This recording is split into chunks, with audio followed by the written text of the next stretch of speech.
Okay, this is part 2 of our 10.4 notes. The last one had to do with theorems. This one's going to go over problems 1 through 7.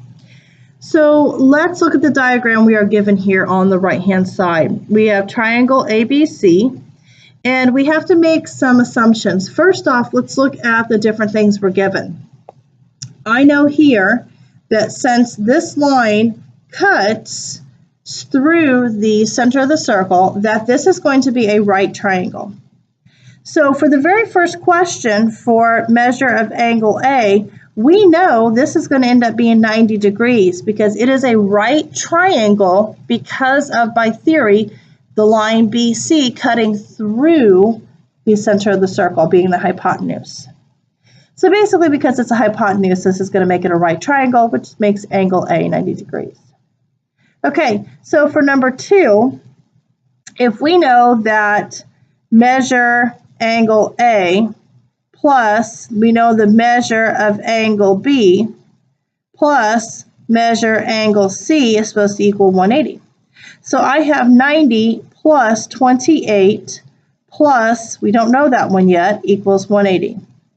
So if I add these two together, I should get, let me get out my calculator here, 90 plus 28 gives me 118. So 118 plus x equals 180. So therefore, x is going to end up equaling 62 degrees. So x is actually measure angle C, which is what we were looking for. All right, so that's the first two. Now the third one, we need to do a little bit of reminiscing of chapter 9. So in chapter 9, we did Pythagorean Theorem. So let's just look at the right triangle taken out of context of the circle.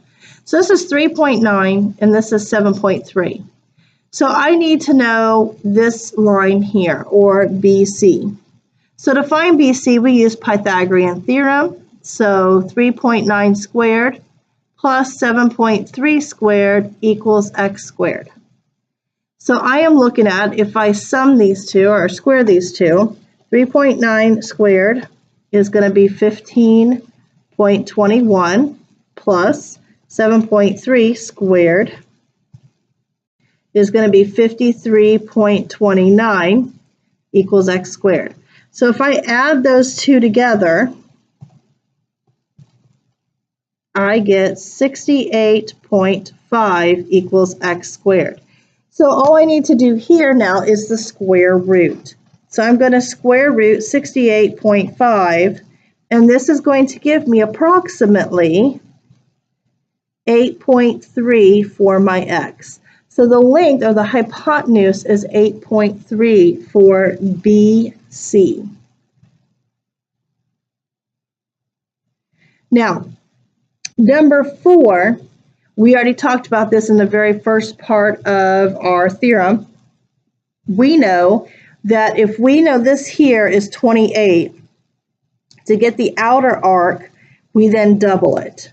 So for number 4, we know measure angle B is 28.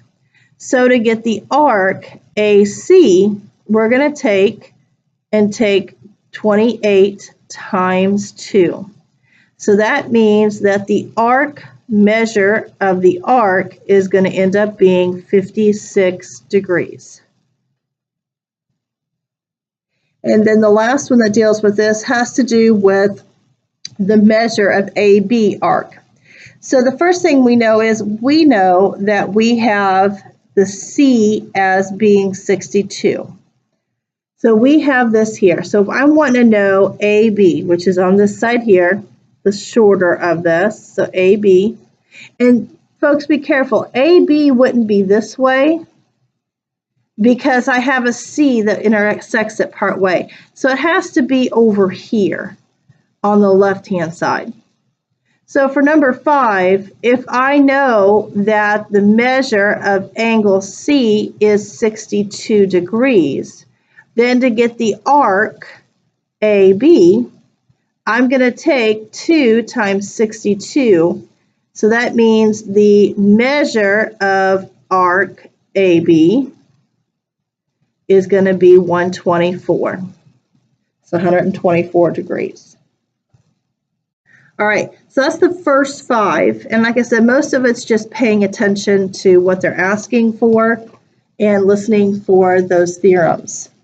Now, number 6, when we go into that one, it says name 2 pairs of congruent angles. So let's see if I can draw this. So I have a short side here, and it cuts down sharp, and that cuts over this way, and then short again. So not perfect by no means, but I think you get the gist.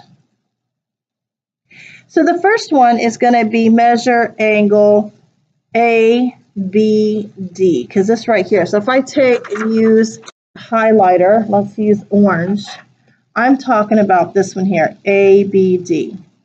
So to get the opposite one, it's going to be ACD. So if we look at that, it's going to be congruent to measure ACD.